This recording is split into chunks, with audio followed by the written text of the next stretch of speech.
San Antonio Spurs fans, this comparison, not as far-fetched as you may think. I don't ever slow up, no I don't take I got no love for the fakeness. If you wanna play tough and wanna hate this, I'll always show up and make a statement. What is up, San Antonio Spurs fans? Welcome to TSR Sports. Last night during a live stream, a viewer came in and he was asking about Jeremy Sohan, and he said, oh yeah, is that the guy that's like Dennis Rodman? And Jeremy Sohan is like Dennis Rodman with the colored hairs, with the tattoos, etc. But as I was thinking about his question, I was like, you know what? Jeremy Sohan reminds me more of Scottie Pippen. So while I'm doing this video and going over the comparisons between the two, drop a comment down below. Do you think TSR Sports is completely off his rocker for comparing Jeremy Sohan to Scottie Pippen and maybe being a Scottie Pippen type of player? Or do you think I'm spot on? Hit that thumbs up to export the channel. It's fast, free, fun, nutritious, and delicious! And subscribe for more Spurs content. So let's get into the video, Spurs fans. Let's talk about Jeremy Sohan and Scottie Pippen. Their stats are right there above us, over my head. On the top is Jeremy Sohan, JS. Below is Scottie Pippen, SP. Scottie Pippen was a 22-year-old rookie with the Chicago Bulls and had 4 years of college. Jeremy Sohan's a 19-year-old rookie that had 1 year of college. So coming into the NBA, Scottie Pippen had a lot more hoops experience. Should be noted, though, Scottie Pippen was not a year one starter. Jeremy Sohan was. As far as the similarities between the two players, both players play forward. Scottie Pippen's a small forward. Jeremy Sohan's a power forward, tomato. They're both forwards, and they both can facilitate the offense and play a point forward type of position, which we've seen Jeremy do occasionally throughout the season. I expect him to do more moving forward in his Spurs career. Both players can guard the 1 through 4. I don't remember Scottie Pippen guarding the 5 much at all. Jeremy Sohan not much at all either, but definitely can guard the 1 through 4.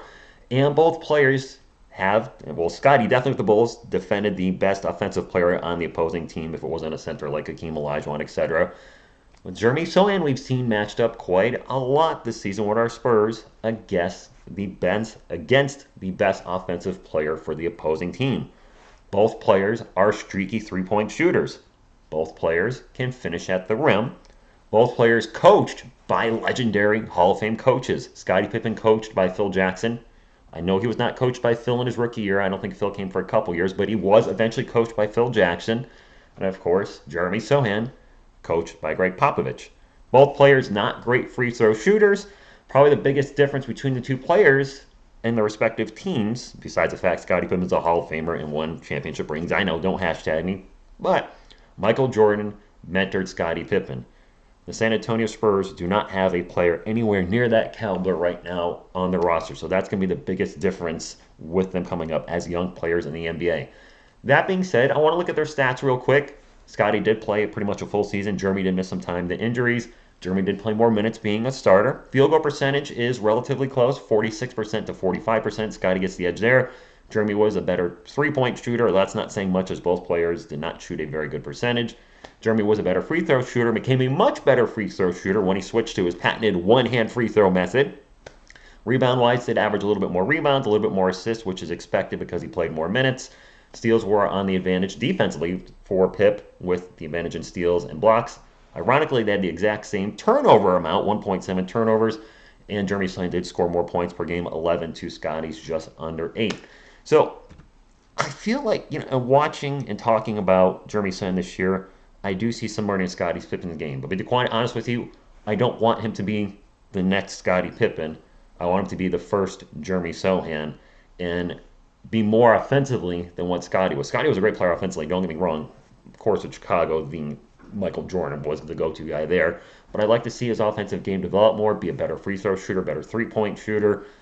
Will he ever be the defender Scottie was? Maybe, maybe not. Scottie Pippen was a hell of a defender, but I do see a lot of similarities between his game and Scottie's game. I do. Maybe I'm off my rocker. I don't know. Maybe this is wishful thinking, but I do see similarities, and I'm hoping Jeremy, if he can develop into a Scottie Pippen type of player, the Spurs did quite well drafting him 9th overall in last year's draft. The question that we're going to have moving forward is, who's going to be the Batman on the team? Scottie Pippen was the Robin to Michael Jordan's Batman. Is Jeremy Sohan going to be the Robin? Or does he become the Batman? At some point, could Jeremy Sohan be our top scorer? I don't know what the ceiling is on this kid. I really don't. This is one of the players in the draft where I did not expect his growth to be, well, one of the players on the Spurs for that matter, his growth to be so obvious from game one to the last game he played. He really showed just an ability to really grow his game. And He's a fun player to watch. Seems like he's having fun out there. He's our best finisher at the rim, no doubt already. And the fact that he's willing, even though he would have been mocked for one-handed free throw, the fact that he's willing to try something different to improve his game and clearly doesn't care what anybody else thinks is a win-win in my column. Seems like a great work ethic, and the Spurs may have something special here, or we're overhyping the crap out of him, and he becomes a average starter at best. Who the heck knows? But I think my Spurs heart is telling me he's going to be a starter for us and a damn good player for many years to come. So that's all I got, Spurs fans. Short video. You guys know I love talking to you Spurs basketball, and the Spurs videos have been doing pretty well this week and the last week, so I thank you all for tuning in. The NBA playoffs, the struggle's still real there, but I think I figured something out that may help start pulling the viewers, and I'm seeing a lot of the channels that are getting views are hashtagging the crap out of their videos in the description. And I was like, all right, well, maybe I have to start doing that too. Maybe that helps the YouTube algorithm. I don't know. For anybody that was going to tune into the Clippers game and Suns game on my channel last night, I'm sorry I could not do it. My voice was shot after yelling all night with the Celtics and the Hawks game, which was a fun one to watch. You can actually hear it in my voice right now. It's a little hoarse, so I'm not streaming tonight. I'll be back the next few days to cover the playoffs, and it's been a lot of fun. Even though the turnouts have been admittedly a little smaller than I'd like, I'm having fun hanging out with you, those of you that are coming into the streams, and there's been some good basketball, and, well, I guess that's all I got. So I'm rambling. Jeremy, looking forward to see what you do next year. Looking forward to lottery results next month, and very much looking forward to the NBA draft in June. Thank you all for tuning in. As always, go Spurs, go!